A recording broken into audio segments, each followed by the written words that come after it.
Today's topic is meant for a mature audience. This podcast may contain content such as strong language, adult themes, or discussions not suitable for younger ears. Trigger words are also mentioned, so please listen with caution. Join our incredible moms who have mastered the art of balancing motherhood in today's episode of We Time Convo. My name is Debbie. This is Liza. Moms sharing inspiring stories, practical tips, and a few hilarious anecdotes. And it all begins now.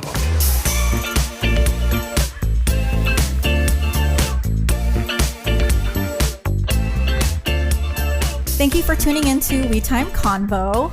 First of all, are we going to talk about how we lost 2 hours of recording footage yesterday? Yes. Yes. Maybe I'll let you go.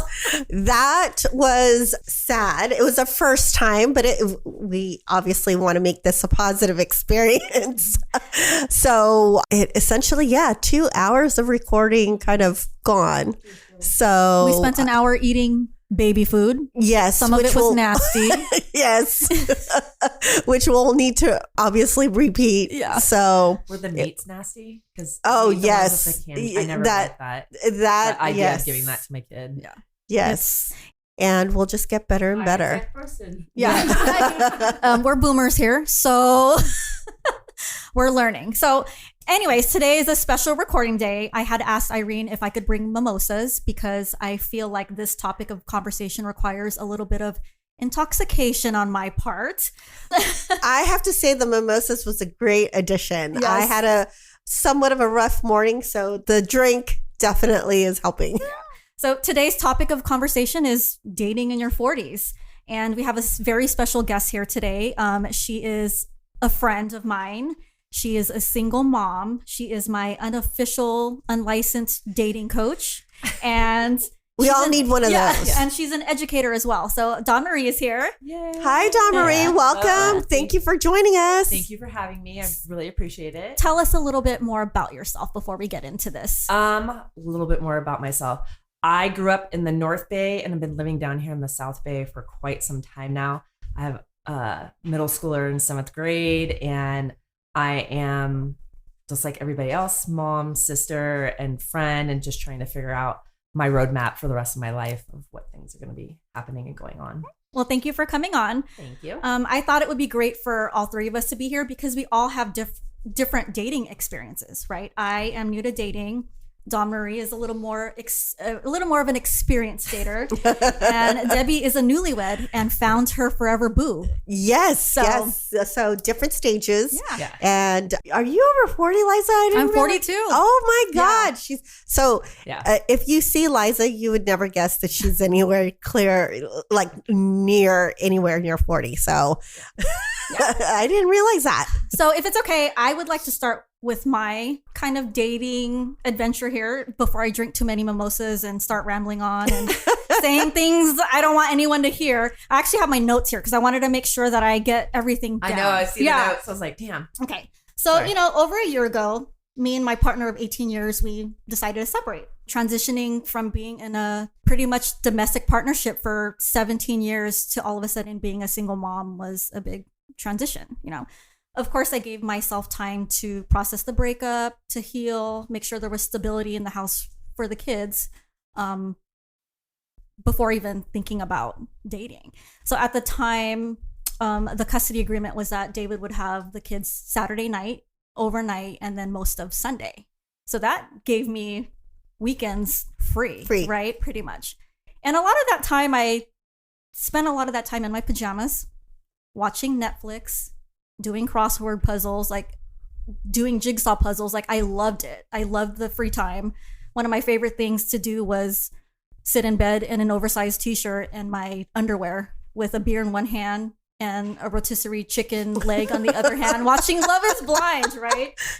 It was great. But I mean, after many, many months of doing this every weekend, right? And of course I went out with my friends. Occasionally, right? Yeah, family, friends. Me and Dawn Marie had a wild night in downtown San Jose once, but I'll save that story for later. But after like many months of doing this every weekend, it gets boring, right? It gets tiring. In our 40s, a lot of our friends and family at our age, they have their own families. They have their own lives. They're not always going to want to go out with you every weekend, right? So then I thought, I don't know, I guess I should put myself out there. You know, what's out there? Let's Yeah, when you say put yourself out there, Yeah. are you talking about like just letting everybody know that you're ready to date, or like different avenues? Obviously, some people start going out, you know, whether it's restaurants or nightclubs or things of that sort, or like online. So this is the thing. The last time I dated was over 20 years ago, in my 20s. I mean, I'm sorry if I'm putting everyone's age out there. We're all around the same age. In our 20s, the thing to do back then, we met people in the wild. There was no online dating back then. Yeah. The thing to do back then was like go to the club or to the bars with your homegirls, right? Yes. And then everyone pretty much in the bars or clubs are all around their 20s. Yeah. So most likely they're not married. Most likely they're all single. And if somebody catches your eye, somebody wants to buy you a drink, they'll ask for your number or your pager number. I don't know how old you guys are. Like exactly, right? And that was it. Or you always knew somebody that wanted to set you up with somebody that was single. Like they just knew more single people. Yes. Right? Yeah. So now jumping ahead to my 40s, your odds are slim. Like almost everyone around this age is either in a relationship, is either married, or is in a long, you know, has kids. Yep. And the thing nowadays that's popular is online dating, right? So I guess the good thing about online dating is that you can do this at the comfort of your own home. You don't have to get dressed up. You can, you know, start a profile. You can look at these pictures. You can swipe left. Yeah. I think too, I've had other friends, they took it like a very full-time job almost, where they would stage very much, if they would do a video, like FaceTime the guy first, like whatever their rules and protocols were, they would stage and have a little production and get guys to do the video. And I'm like, oh, okay, that's another thing. Because some people are like, hey, if you start talking to somebody, different people have different protocols now. Like a lot of guys are like, well, I want to talk to you first, or I want to see you first and FaceTime before we even meet up. And that's a little bit like shocking too. It's like, oh, we're not meeting up. You want to see me through my phone? And that they can be anywhere in the world. Yeah, they're not. Yeah. I've heard of this too, and I've experienced it because I took a while to actually start dating as well. Yeah, and so I've heard. So when you do your profile online, you obviously want to put pictures, and obviously the more flattering the picture is, that's kind of where you're geared to. Well, one of the things that I've gotten feedback on is no filter. the type of photos that you put on. A lot of people will do filters. All the guys complain that women do filters. I'm like, well, who's taking a picture of themselves with the deer and the antlers?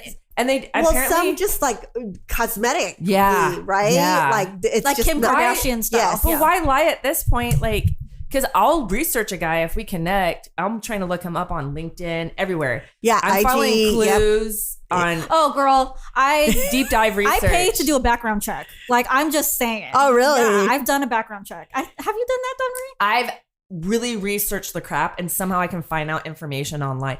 Luckily, no one's lied. I haven't done a full background check. But girl, you're hardcore.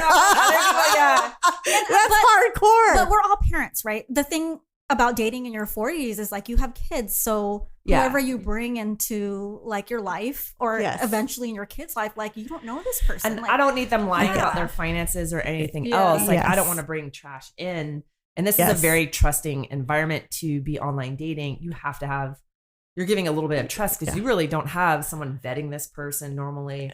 You don't have anything else going on except what is out there on the internet about them. Well, the feedback I got was depending on the photos, you can kind of tell like what type of girl you're gonna get. So like I was like, oh, really? And one feedback that I got was if she's only posting like her face, then you know that she's probably heavier. Yes.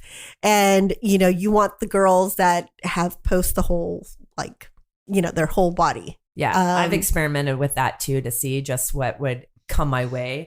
So I've done either just headshots or me standing next to somebody. And as soon as you post in like a tight dress and you full body, it's You get more matches. way more matches. Yes. With that. It's a psychology. It makes sense. It's like guys posing with dogs or animals or other people's Or kids. other people's kids. If they don't have their own children. Yeah. I'm surprised how many guys put pictures of their kids out there too. There should be some rules. Like, I don't know if you and David ever talked. I've never said anything with my ex, but I would not. People, I would never do that. That's a no-no. That would be a no-no for me. Put a sticker. Yeah. So anyways, back to my story and we're talking about pictures. First of all, you got to find recent pictures. I don't take pictures of myself. Actually, one of the pictures that I put on one of my very first dating profile was a picture that I pulled from when I was pregnant with Violet.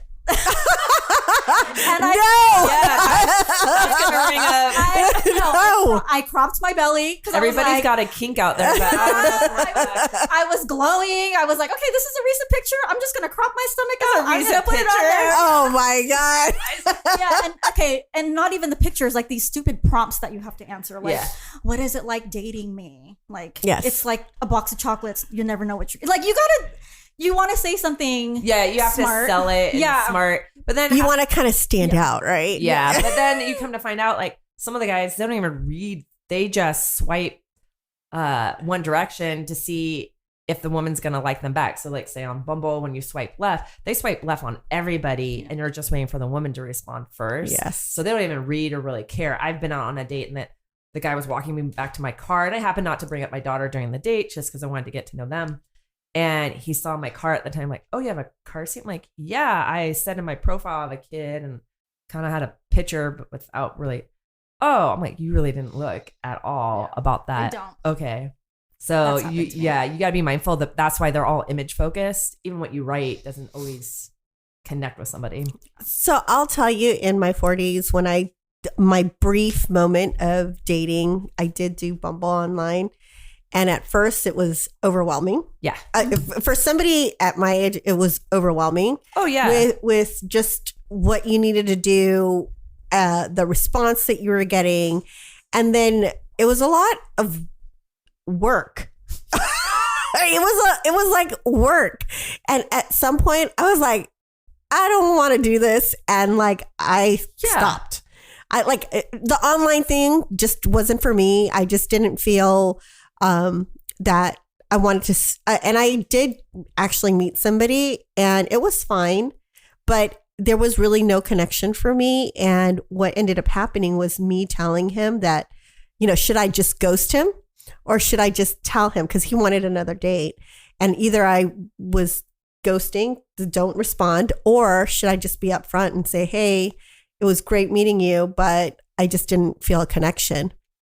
And I decided to be, you know what? I've heard those stories about the ghosting thing. Let me be mature. Let me just let him know. You wouldn't want that to happen to you. Correct. So I was really upfront. I said, hey, I had a really good time, but, I just didn't feel that there was a connection. So, good luck to you. And if, you want to be friends, more than happy to go out and hang out. And his response was basically to like block me. Which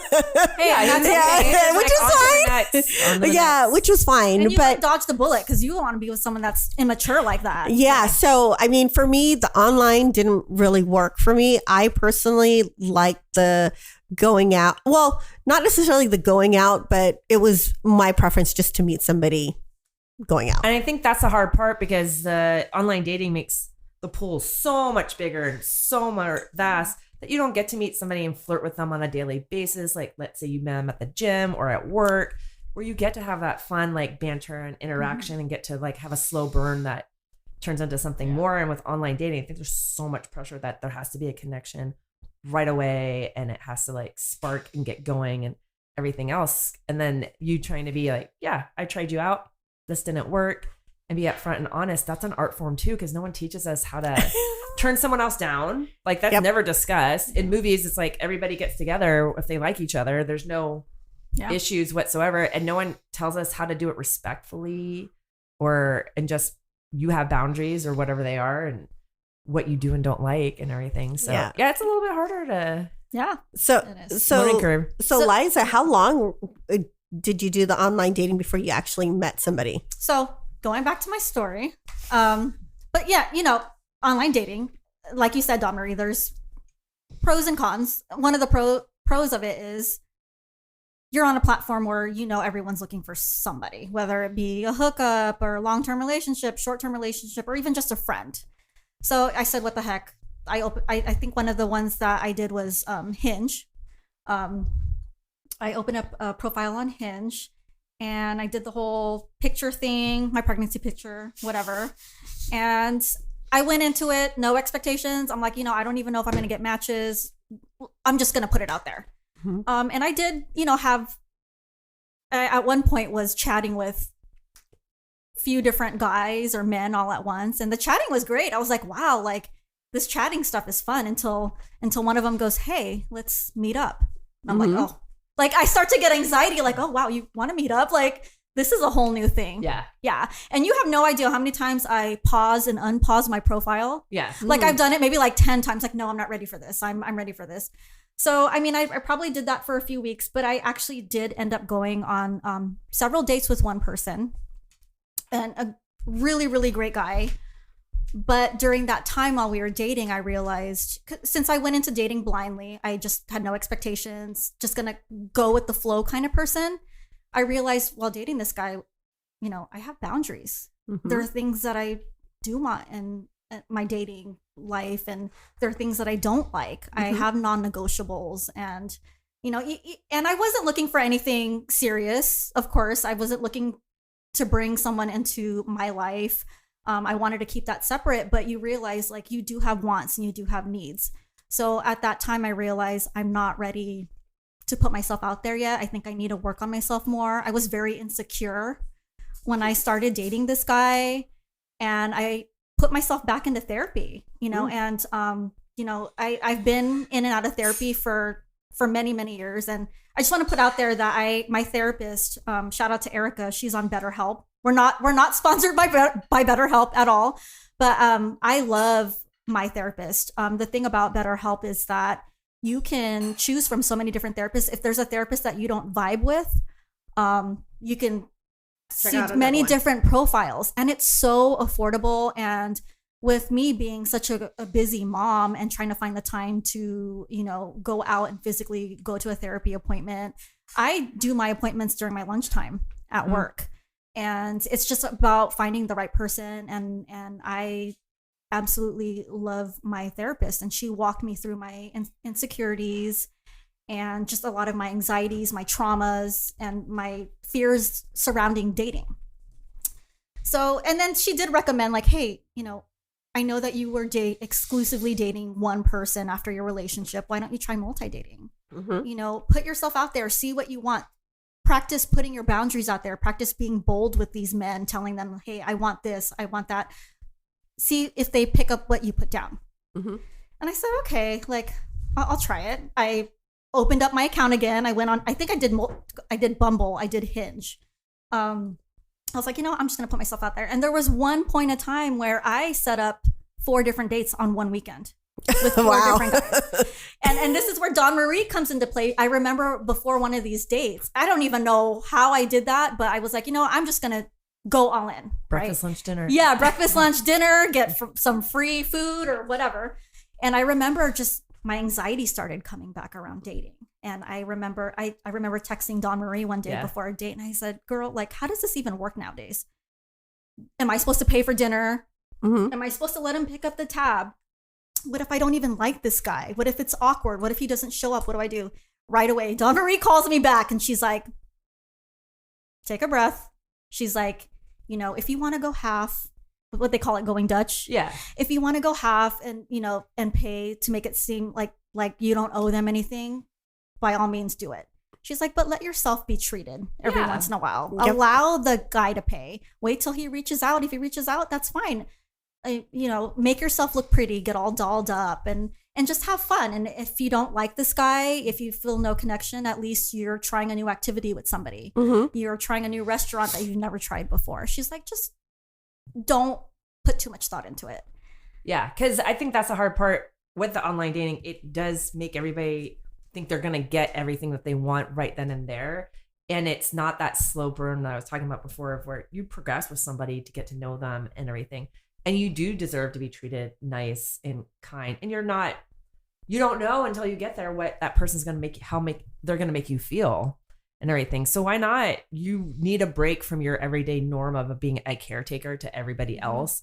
Because also you do a great job at work, but you're taking care of all our needy teacher needs. And answering our questions and stuff. So why not have someone treat you nice? I think it doesn't always have to be the sex, like male, masculine, and female, feminine energy, but it is biologically, a lot of guys need to show their masculine energy. Well, how are they going to show that they're taking care of you if you're not letting them do anything for you? Right. And so there's that. It's not to be greedy, like, oh yeah, I want all my meals and everything to be paid for. But they need to put out effort of some kind. I think we've gotten into a society where we're very strong, independent women, but we don't know how to let the guy be a guy sometimes because we're like, okay, you take care of everything for everybody. Yeah. And so they need to do something because what else are they there for? Yeah. They don't know what they're doing then. Right. And everything. But, yeah. Yeah. And I think a lot of the anxiety just stemmed from me being with the same person for 18 years. And that's a lot of unlearning. Yeah. Those habits. I'm used to somebody's personality for 18 years. He knew me inside and out. I knew what he liked sexually. Like I just knew. And for me to put myself out there to meet somebody that could be different is really scary. 18 years is a long time. It's half my life, almost half my life. Right. Yeah. But thank you for your advice because I did take her advice and I did meet some very interesting people. I did work on putting my boundaries out there and got a lot of practice and even getting used to just letting people down. Like you, Debbie, like, sorry, this didn't work out because that was also one of my biggest Debbie's fears. just like, yeah. One of my biggest fears was just like hurting people's feelings. You know? I was just like, I heard a lot of people ghosting and I wouldn't want that to happen to me. So, and here's the thing, we're dating at an older age. Grown so men. you would think that everybody would be able to handle like that type of like. No, they all act the same. Yeah. I've had either guys write a really, really, really, really long paragraph in text about how great and wonderful I am, but they just don't want to be with me. And I'm like, okay. And or I've said noted or just been short to it. I'm like, I'm not mad. I just get it. Like, yeah, okay, let's move on. And everybody needs to take ownership too. Like, hey, it wasn't a connection, or I'm not going to give you what you want. You have to own that too. It's one thing if they were really gross and misbehaved during like the first couple of dates. You're like, then I think it's all right to ghost because they don't even deserve that. They're psycho. Yeah. You see the red flags, right? Like, so Dawn Marie, can you, out of like the experience of dating, like, is there one that just actually sticks out to you where you're like, oh my God, this was just like such a horrible experience? Oh yeah, I could do an HBO series for sure on all the. You would have to turn. Oh this. Yeah, you have some NC-17 stuff that would be going on right now. One guy, as he was kissing me goodbye, he whispered in my ear that he wanted to rape me. Oh my God. Yeah. Oh. Yeah. See, everybody pulled back, not seeing that as a thing at all, and was still like trying to, text and stuff. I was like, oh, okay. You what? I wasn't expecting that. One guy, we were seeing each other for a little bit and we started making out. And then he's like, I really want to spit in your mouth. And I was like, what are you Oh, was that the dentist? Yes. He was a dentist. Oh, if that makes my sense. God. Yeah. And all I can think of, there's a football movie, maybe your husbands might know, it's called The Program, where the two linebackers do that. And that's all I can think about as someone hawking a loogie. And I'm like, I didn't know that was a thing. See, and this is why Dawn Marie is like my work. I've been through it. I love hearing her stories. Yeah, I had one friend and she went out with a guy and she's like, same thing. He wasn't responding back to her texts and stuff. And she's like, hey, just checking in and see how it's going. He's like, hey, yeah, I got to check myself into rehab. This isn't, I'm just too far gone with some stuff. And she's like, you're checking yourself into rehab? And he's like, yeah. And she's like, oh my God. Yeah. I'm like, well, you just dodged something there. So yeah, I have a lot of fun, entertaining stories over the years of things. Yeah. And some guys got really mad that you shut them down. Like very mad about that. Now, do you ever, like, one of the concerns obviously is because obviously, we have, obviously our dating life, but we also have our personal life. Do you ever feel like cautious because, again, safety reasons, because in this day and age, people can obviously find information on you. And were you open to, like, for example, meeting somebody at your house or them picking you up, or was it more like a mutual place? Because me, for example, I would always like feel comfortable meeting them somewhere and then letting someone know that this is what I'm doing. Yeah, I've done that definitely. Depending on the vibe of when you're talking to them and what conversations have transpired and what information they're really backing up and it's legitimate. So if they said something and I can kind of research it online, then I'm like, okay, you're giving me accurate information. I feel comfortable. It's been like, I let them possibly meet me at my house. One guy really wanted to show off the car that he had and really wanted to pick me up. And I was like, okay, but my daughter wasn't home or with me. So that part I felt a little bit, and it was like on a Sunday afternoon. It wasn't at night. So you have to plan those things out and see where it feels right and everything. Definitely have met people now, coffee shops, like almost everywhere to try. It's also trying to figure out to go somewhere where I won't run into students is another thing. That's kind of awkward. Like, yeah, that would be a big thing. Yeah, I've definitely ran into students as servers or bartenders where I wasn't even thinking. Oh, wow. There would be students. I was like, oh, okay. And then like, how do I explain who this person is? Yeah. But yeah, everybody I think needs to take stock first. Safety always, like whatever you're comfortable with, put those out there. And most, if they're a good person, they'll respect them. Like they're like, yeah, okay, that makes sense to meet you at a coffee house and not meet at your house or whatever. So yeah, always safety first. I have like at least 10 friends or relatives that have my location right now. Okay. So they know where you're at. And I have one cousin that's just like, girl, like, are you at Popeyes right now? Can you pick me up a 2-piece? And I'm like, seriously, this is for safety reasons. I'm not running your freaking errands. Yeah. So, but yeah, I have somebody follow your location. Always meet at a public place at first. Yeah. And not going, like not inviting them into your house and everything like that. Yeah. Yeah. Because I think if they're a really good person, they're going to understand and not want to push those boundaries and if they're trying to, that's a little bit much. Though I'm very surprised to hear like some people, to each their own, like inviting somebody over and hooking up with them right away. And everything was like, oh, that's a complete stranger. That's a lot of trust to have someone come over to your house and everything. Yeah, that makes sense. Yeah. That totally makes sense. Yeah. I think for me, my big thing was always just to meet them out and not actually do a committed dinner. Yeah. So like you said, meeting them at a coffee shop. I even had one, because I mean, it's been a while since I was actually, back on the dating scene. And I actually had my boss, like I told him like, oh, I'm starting to date. And he's like, okay. And he was just like, hey, do you need me to call you just in case like, you need to get out of it? And I was like, yeah, so like he knew when I was actually going on the date. And then 30 minutes into it, he knew to call me and that would give me like, hey, I got to go. So it was just that kind of thing. Yeah. Because I think for me, I just didn't want to spend time with somebody that I wasn't really connected to. And I think you can pretty much know once you meet somebody in the first 30 minutes, like maybe in the first 15 minutes, whether or not you're going to like vibe, right? Yeah. I met up with one guy and his voice was super high pitched and he texts very well. He sounded like a Kardashian. I was like, in no way, shape, and form do I ever want to lay my head next to you. Yeah. So I know I'm not going to be going out with you again. Yeah. And it's just a vibe and a feel, right? Yes. With all of that.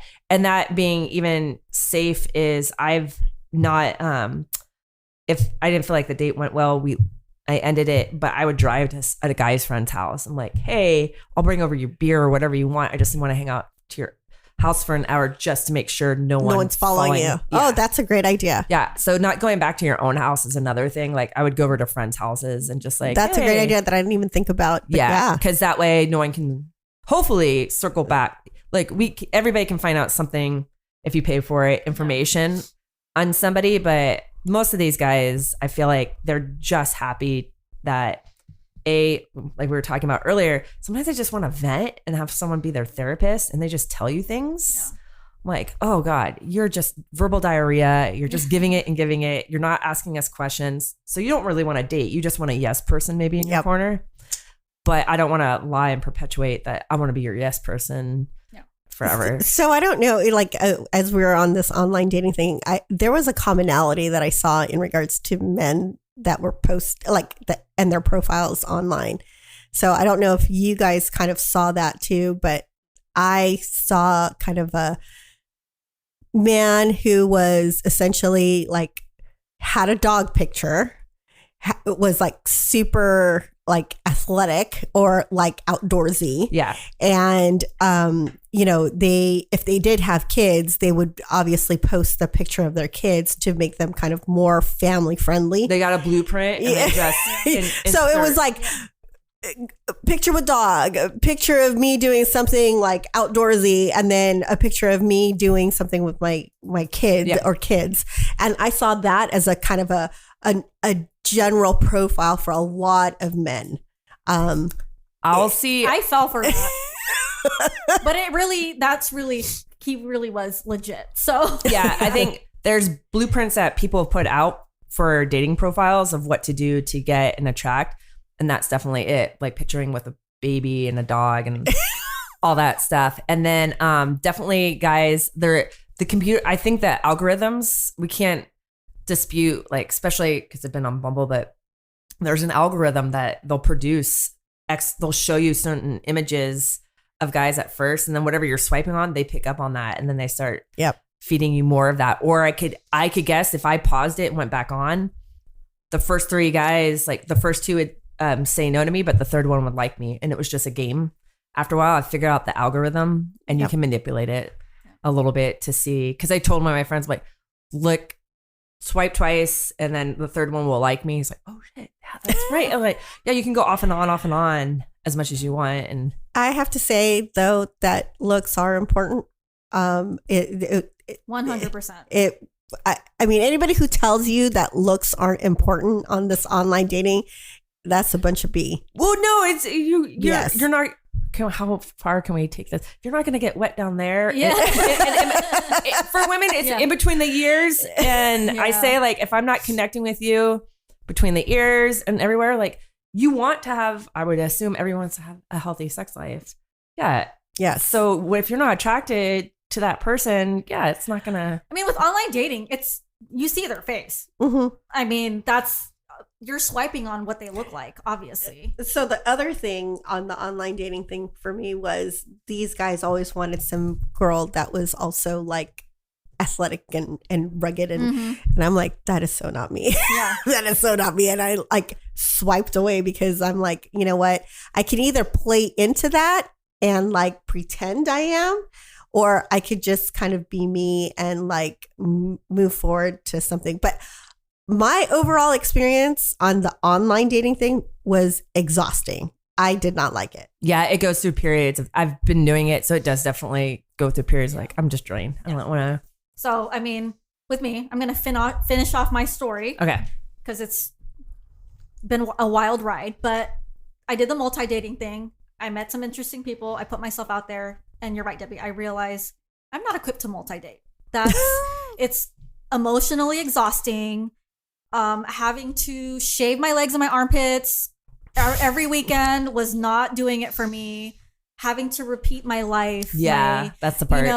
My dating life, my family, my history. It gets tiring. And if you can multi-date, go for it. But for me personally, I realized my dating style is that I like to focus on one person, put all my time and energy into dating one person and see where it goes from there. And if I don't like the person, go on to the next or take more time to myself. So personally, where I am at in my life right now with dating is that I'm not on the apps. I've paused the apps. I am working on myself right now. I continue to go to therapy, and I am exclusively dating somebody who's great. We're trying to figure things out. We're trying to slowly get to know each other, and he's trying to respect my boundaries, and I'm happy. So yeah, that's where I'm at in my life right now. And maybe we should do a follow-up in 6 months. I might still be with this guy. I might be engaged with someone else. I might be single. So we'll do follow-up. So Yes. That's a good point. I'm going to pass the mic on to you, Don. Oh, okay. So we can listen to kind of like your dating history Oh, and geez. how it all started with you. It started with me when my husband or my ex and I separated.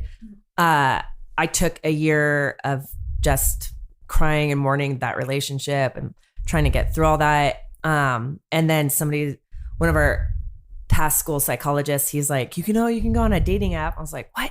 Because I just have guy friends and I'm surrounded by a bunch of men at work, but everybody's married. And my family is like, oh, you meet somebody at work. I'm like, no, I'm not. They're either my students' parents and I don't want to do that, or they're my colleagues and I don't want to do that. And that's how I met my ex-husband. We were both teachers and things. And so going on the dating apps at first, I'm like, yeah, it's exciting to have someone like you and you like them. And that text exchange, I wish I had someone go like, texting isn't a relationship. Don't throw all your eggs in one basket, and find out your boundaries ahead of time. Because it was like a lot of attention all at once. And I didn't know how to really foster and process and put things into categories. Then over the years, definitely got my heart broken about like, oh, this is going to be great. We're going to go out. He's been texting me. Then I got ghosted. And it was like, you actually planned a date and a time for us to meet. And then you just stopped texting me completely. So I've gone through waves of that. Definitely gone on waves of meeting high achieving professionals and being very excited about, wow, you have your stuff together. And then like, oh, you have your stuff together on paper. You're not together, in your mind. You're still really connected to your ex in a way that's negative and not like, hey, she's the mother of my children, love and adore her at that time, but now this is different. I want to grow. So I feel like there's a lot of men still out there, and even women, but that have not processed their past relationship to really figure out what they want for their future. They want a casual girlfriend and something to care for, but when it comes down to the nitty gritty of how to build a relationship, they're not there to prepare for that. I'm like, well, either that's me also attracting and being okay with that, or am I not putting out enough boundaries? So it does make you now, I think I'm going on like 8 years, make you be introspective of what you do want, like in the bedroom, outside, everything, like meeting a ton of, so I'm in the area too with the algorithm, it'll pick up, there might be an influx of guys and I'm like, oh, they're liking you. Well, they're here in San Jose for a conference because I'm not too far, like I'm not 20 miles from the airport, I'm like 10 or whatever. So there might be an influx of guys that like you, but they're only here for a moment. So they want like a girlfriend while they're in town. Yep. And you're just like, oh, this isn't what I thought it was going to be when I was meeting people. Like I thought there's a lot of guys that just come in town and want, or pilots, don't date a pilot. You don't want to get free flights? I don't think that, you don't want to catch feelings. Yeah, I don't want to catch feelings for somebody that's not having feelings everywhere that they land. Like, also guys who haven't had kids at our age or been married, like that's a different breed and section. Like that needs their own category. That is very true. And they might be for very valid reasons, but it's still like, you don't know what this grind is of like, they think they understand, but you don't know. Or guys who had their wives cheat on them. Dating them is very big blow to their ego. And they're still like, I think they need their own therapy group to go to. And then guys in the tech world who right now, like everybody's getting fired and like, oh, I want to date, but I don't have my life together. So they don't date then. Just take a pause and get your stuff together. Because I don't want to be taking care of you. I'm done doing anything like that at this stage. Like, I don't have a hope. I need to see proof from here on out. Like, what are you doing with your life? How are you advancing, moving on? Or they are very wealthy and very well off, and they still don't have the same philosophy or ideals about you that line up with me about dating and everything. So trying to find my niche, I guess, still. But it's been an interesting psychology experiment. I think I've pulled in a lot of friends to ask questions and everything. And in your experience, there's obviously the interesting ones and the ones that are figuring it out. Have you ever met somebody and you're like, you know what, we're not going to work out in this partnership of, being together, but you're pretty cool as a friend. Yeah. And like you actually created a relationship and now have a new friend. Yes. Have you had that? Yeah, experience? I've had a couple guys where it didn't, they're like, I've never been friends with a woman before. And I'm like, well, you are now. Like, so let's just be, honest and stuff. And sometimes it's a little hard conversation. So, who is it? Kind of like the Will and Grace, but the guy isn't gay. Yeah. I've developed really good friendships where they've asked questions later on about stuff and everything. I didn't think that would quite happen, but definitely have had that occur. And that took a lot of communication and skill level too of like, I don't think it might have been just for minute reasons that were very important to them. Some like, oh, you're very religious. I'm not that religion, but you're fun to hang out with. I think you're trying to find somebody in your religion. Have at it. Go ahead. Or somebody who we have a great time together, but they're very much trying to figure out how to be a parent and a co-parent and be divorced and have their kid. There's a rare breed of men, and luckily looks like you found out some that can parent and co-parent and still have a spur relationship. I just haven't met that many of a man yet. So how long, just out of curiosity, have you been dating now? Since 2015. 2015? Yeah. She's an expert. Yeah. Now, I mean, like you said, you go into lulls, right? Yeah. Oh, sure. And you kind of take a break and you kind of focus on you. And, in some cases you're like one of the things. So I will tell you, I was in a relationship for quite a bit, over 10 years. With my daughter's father. Okay. And what ended up happening is we broke up, and we finally really broke up, because we would go back and forth, but we finally broke up. And I was a good almost 3 years of just being single and on my own, not wanting to date. I was tired. I worked on myself, and I don't even think I planned to work on myself. I just wanted to rest. Yeah. Because being in a long-term relationship was exhausting, because I think towards the end you're doing everything you can to make it work, knowing that it's probably not going to work, but you want to do the best that you can, and it's hard to let go, right? And I'd have to say that he probably took the furthest step of what, he moved to Southern Cal, so we just out of sight, out of mind. So that absolutely helps. So I took 3 years of not wanting to be in a relationship, just focusing on my daughter and on myself. Yeah. And then I did start dating. I finally said, okay, well, I can start dating, and I think I'm ready. But being in my 40s, I think I was pretty clear of what I wanted and what I didn't want. Yeah. Right. And I don't know if that's very important. I think in their 40s, for me, I was just this is what I want. This is what I don't want. And you just kind of go with it. And you, like you said, you just kind of do your thing. Yeah, we're in that age now where ain't nobody got time for that. Right? Hurry up, get going. We in our 20s, we have time for it. We have time to date and figure things out. Yeah, everybody's developing their adulthood skill sets and everything.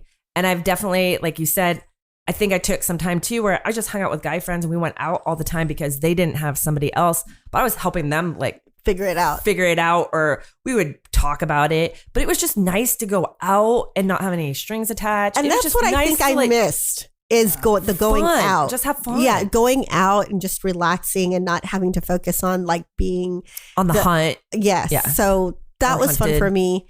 I was pretty clear of what I wanted, which I didn't want. I actually didn't want so I don't. That's what my other friends. Everyone was like, when you say you don't want a relationship, it comes at you. That's what I said too. I didn't even want a relationship. I was just go out, date, have fun.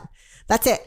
I mean, I had, my own stuff together. I was pretty stable. I was good. I learned to be self-sufficient. Yeah. That's the other thing I think as you grow, you learn to be self-sufficient. You realize, because when you're younger, you kind of had this vision of in order to be happy, you have to be with somebody. That's what we very much, I was just talking to Liza, we get sold the Disney story where someone's going to come save us.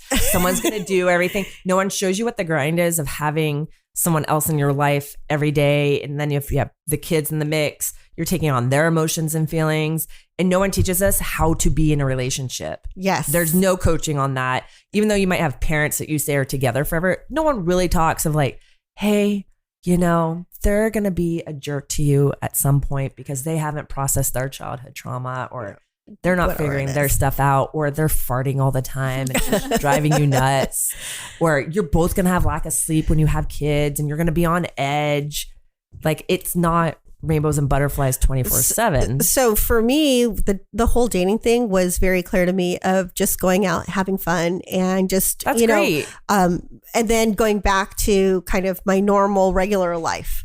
Right. And then doing this as just something, a form of entertainment. Yeah. Right. Like just to take a break from my normal life. So dating to me was very like casual. It wasn't meant to find my partner. Forever person. Yeah, it was not. And unfortunately, or fortunately, it ended up being kind of that way because I was probably on the dating scene in October, and You're engaged by December? Yes. Were you? No, so I went in October, and I met my husband at the end of November, December. Oh my God. And he proposed in March. Oh, wow. And so, Good guess, I mean, Donna. yeah. So, I mean, like, and when we met, it wasn't, like I said, it was very casual. Like, I met him. It was like literally. That's what I like, think, to the have mindset fun. of not forcing it. Like, this is going to be my forever person on the first date. You're just like, whatever. It was like, let's have fun. Yeah. And he was, you know, like, yes, let's have fun. And he like, for me, it was like, okay, we're just having fun. And I think at some point it was like, you know, I had everything stable in my life. And so it came to a point where like, are you dating somebody? I'm like, I don't have no intention of dating anybody else. I mean, I'm just seeing you. I go, but you know, we can like definitely just keep it this way. But if you want something more permanent, we need to like, you really need to think about it, because something more permanent is going to affect not just me and you, but my rest of my life. Yeah. Right. So like, I want somebody committed. I don't want somebody like, if you really want me if you want me exclusively, we need to be committed, but we don't need that exclusiveness. We could just, you know, hang out. And he made the decision that, hey, I don't like us to just hang out. I want to be exclusive. And so yeah, he doesn't want another man to have you. And that's, yeah. Yeah. And I was fine either way, because I wasn't really, like, I was exhausted with dating to begin with. So it wasn't like I was, so I was already like, I wasn't even trying to date other people, but he just did not like the idea of the possibility that we could. Yeah. So he became committed. And I said, okay, well, if you're committed, then let's do this. Hence you know, we got engaged pretty quickly, like 5 months into it. And obviously now we're married, and that's another story. Yeah. But, you know, I found at 40, I kind of was more casual about dating, and I was pretty clear about what I wanted and what I didn't want. I think now, and not after us having kids, right? You have a different perspective. Like, you're not trying to find somebody to have a child with. I'm assuming that you're not going to be having any more kids. So there is some societal pressure. There is some family pressure that's thrown off of you. And now there's not the stigma of like, oh, she's a lonely single mother that can't afford to do anything. We have all rights to own property, to have fabulous careers, to earn money. So the whole point of having somebody in our lives isn't to function in our normal day-to-day. It is to have a partnership or romance and love. Like, we don't need a man anymore. Like, before, some of my mom's friends, they're like, I couldn't buy a house or have an apartment if I didn't have a male co-signer. And I'm like, well, we're not part of that generation. Yeah. So us. Wow. Yeah. Right. And to have someone say that to you, I'm like, what? My brothers I love them, but I think they're idiots and morons. I'm just using them. Or like, that would be the only reason you're able to buy a house or do anything. And I'm like, yeah. So financially, you might be set in a groove with your kids and everything. What is someone truly bringing into your life now? Yes. And you don't want to be the financial caretaker, the emotional caretaker, and everything. You want fun, I'm assuming, partnership and give and take. Well, in the regards Whatever to you guys financial, define, in regards to financial. So when I was dating my husband, when we were dating, I paid for nothing. Yes. And I purposely paid for nothing. Not that because I couldn't, but because I was like, you know what? Same thing. You need to be treated. Exactly. You need to be treated. And he needed to court you. Well, and here's the thing. After we got married, he's like, I go, when we were dating, what kind of stood out to you? He goes, you didn't pay for shit. And, and then he's like, at first I was like, why didn't you pay for anything? And I go, I didn't want to pay for anything. He goes, yeah. Part of me kind of was like, is she a gold digger? Right? No. It was very true. Legitimate. And I was like, you know what? He goes, but you couldn't be because like you worked and everything like that. So I didn't get that sense from you that you were. It was the fact that you just weren't paying for anything. I go, you know what? I'm in like at this age, if you can't afford to date me, you should not date me. Yeah. And that's how I felt. Yeah. And I'm sure you weren't asking to go to Michelin star restaurants every night or anything like that. And that's where I'm like, hey, I've had guys not plan out really the date. Like, they're, I want to see you, want to hang out. Like, where would you want to go? And they're like, give me 3 ideas. And I was like, this is more work. Like, I have to tell you. And I'm taking into consideration, like, what might they like or that.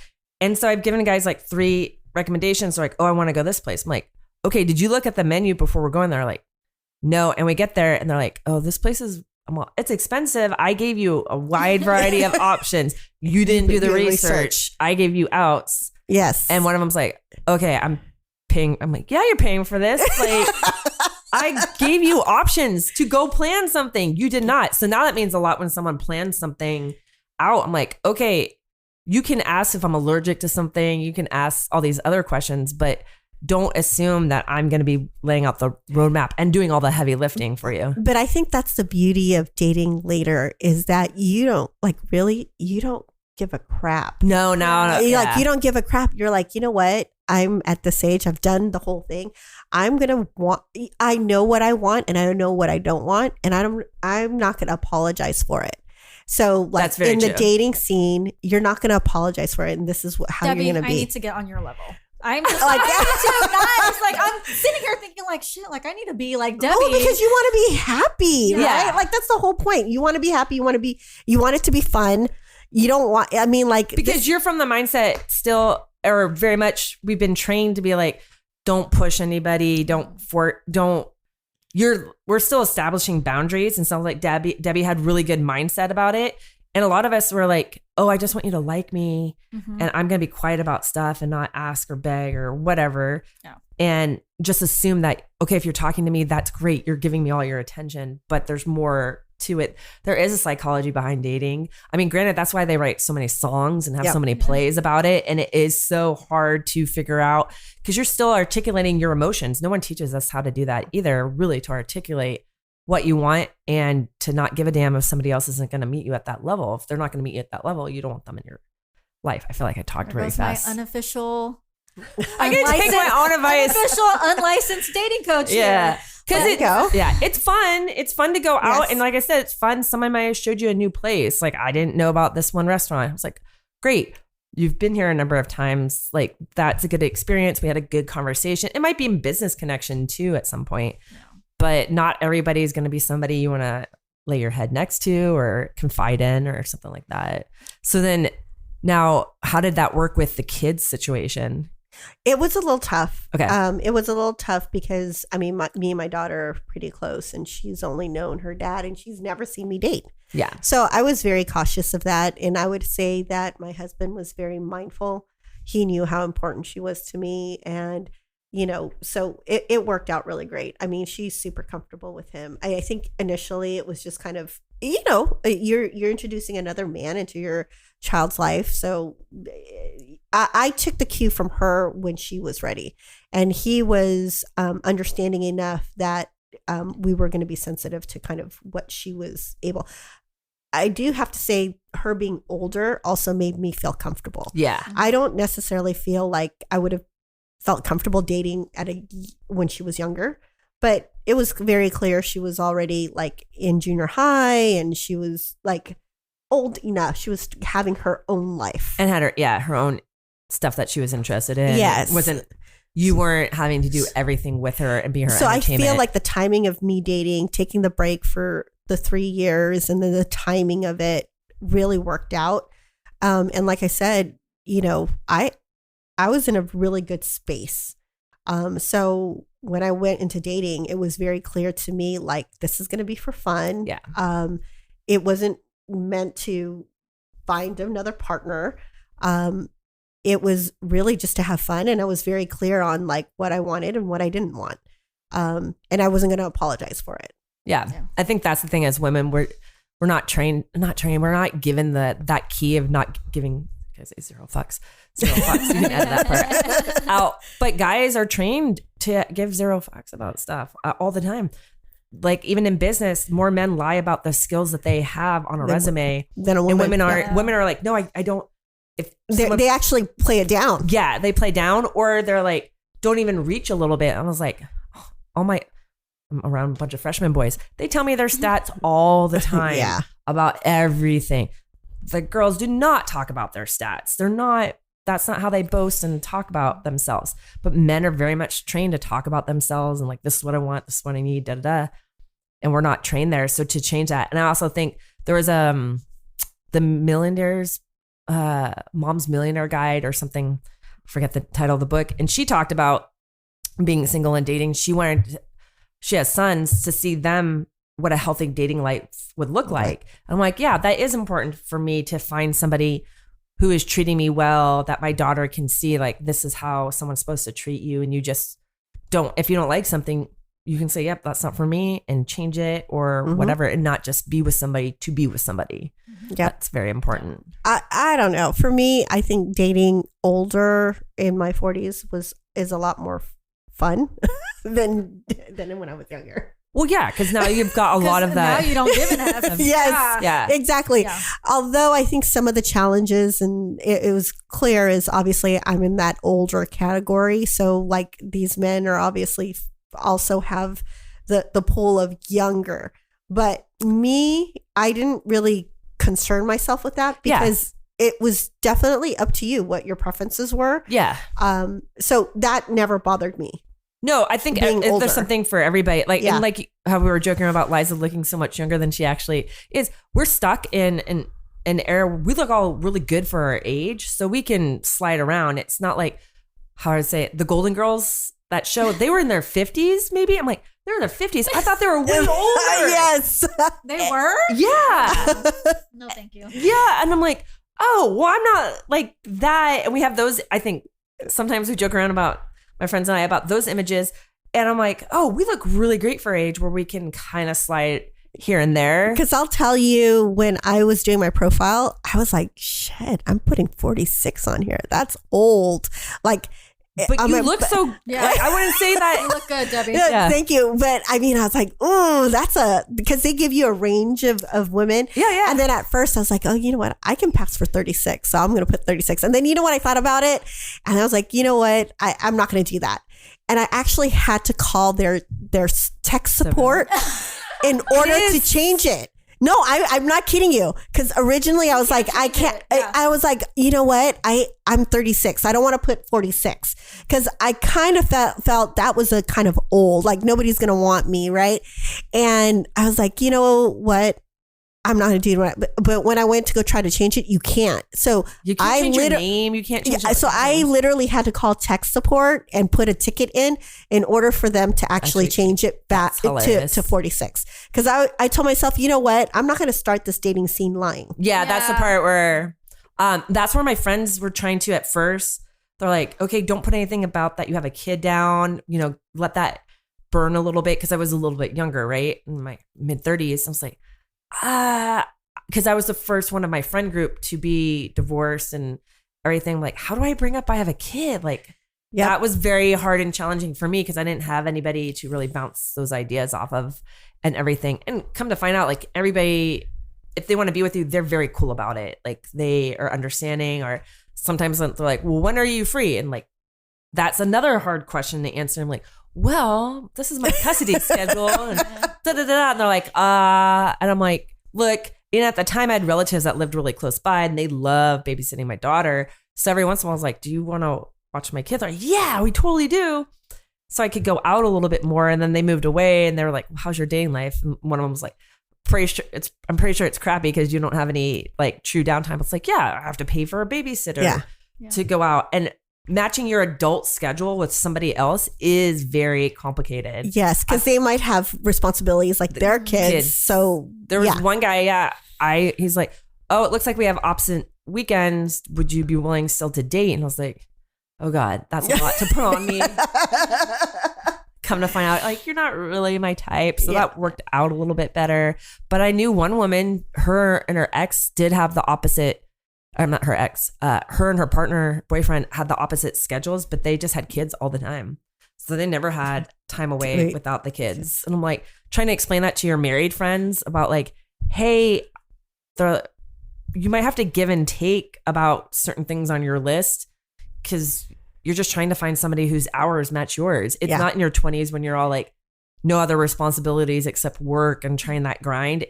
You've got a responsibility 24/7 with your kids. So, well, no, I mean, like, I am so glad that we talked about this because it kind of like, it actually is fun. It can be fun dating in your 40s. I think we do need to talk more about it just so we make it normalized for more women that it doesn't have to be so depleting and exhausting, but your life isn't over. There's people out there. Yes. And I think that's another thing too, because you're like, oh my God, I'm in my 40s and I have all who's going to want me? Who's going to want kids?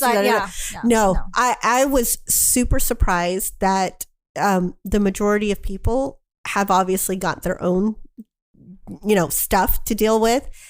That is not a factor. I mean, like, I know somebody who has, 4 kids and she's like, that's not going to stop, it doesn't stop you from finding somebody or even just dating, does it make it a little bit more challenging? Probably, but it's not like nobody's going to want to talk to you. Yeah. Or I look at there's top celebrities that are single moms like Charlize Theron and that, and she still has a hard time getting someone because she's like, my schedule and whatever. I'm like, okay, we're all like in this together dealing with something about it. I mean, the guy that I'm dating, he has no kids. He has a dog. And I was nervous about telling him that I had kids. And he's like, so what? Like, there you go. Yeah. I don't care. That doesn't matter to me. Yep. And I know at least 2 relationships where the woman actually has kids and the guy that they're dating don't. Yeah. And they're totally fine with it. So one of my big questions is, since we're moms here and we all have kids, is having that conversation with your kids about you dating. Mm-hmm. So with me, and I made sure for the longest time, I try to hide it. I have, my kids are 23, 15, and 4. Yeah, I was going to say. Obviously, the 4-year-old, she doesn't know what it is. My 23-year-old Haley, actually saw her in July, and she's an adult. And we had an adult conversation about me dating. She was even like asking me about like my sex life. And it was weird, but I'm like, well, she's an adult, you know, and that was great. She was fine with it. She's like, I'm glad you're happy. You're putting yourself out there. The 15-year-old Ava was a little tough. I tried to hide it from her, but they're not stupid. No. Mom goes out, mom doesn't come home.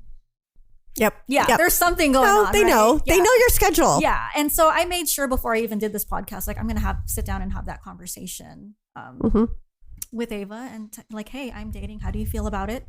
Yeah. Are you okay? Like, I'm not planning on bringing anyone to your life right now. Just, I want to keep it separate for a little bit. So, and she seemed to be okay with it. So I guess, how did you have that talk with Gianna? I've had try to have a number of talks with her because And how old is she? She's 12. Okay. And I caught on that her dad was dating somebody, but he wasn't saying anything to her, but kind of figured out. I'm like, hey, I think dad is dating somebody. And she's like, no. And then like a week later, I like crawled in her bed and we're like snuggling. This is a couple of years ago. And she's like, okay, mom, you're right. I'm like, what am I right about at 7 a.m.? And she's like, dad's dating someone. I was like, okay. So he didn't ever really talk to me about it. He just brought somebody into her life and he was calling her special his special friend. I was like, well, that's on you. But if this woman's going to be around my daughter, I would like to know. I didn't get to have that conversation with him because he just brought her around. And so I was just coaching my daughter about like, hey, you're more than welcome to ask questions, bring anything up. I don't want to. And then they broke up, but he didn't really explain it too well to my daughter. So I had to Explain it. And I was like, I'm not even in this relationship. And then for myself, like I went out, I go, hey, I went on a date. Okay. I'm like, if ever you have questions, let me know. But they're really adaptable and really cool about it.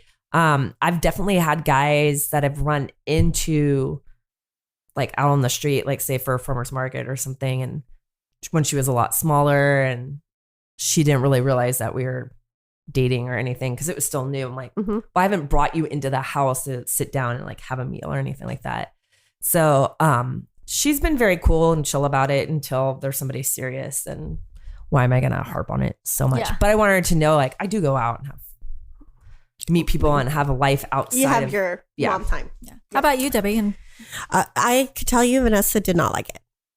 She did not like it. She didn't appreciate it. How did you bring how did you bring the conversation? Well, it was like she kind of knew that I was going out. She was used to being single for 3 years. Yes. Right? So she knew I was going out.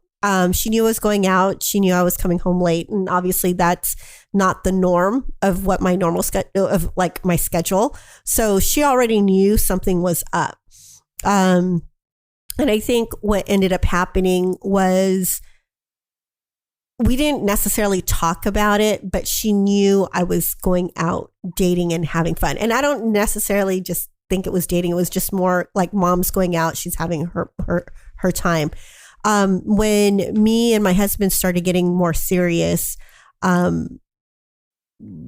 we did have a conversation in regards to meeting him. And, you know, that I think my daughter in a way is mature enough to realize like, yes, you're a mom, but you're also a woman and you human being. Yeah. You have to, she didn't like it, but she knew she had to deal with it.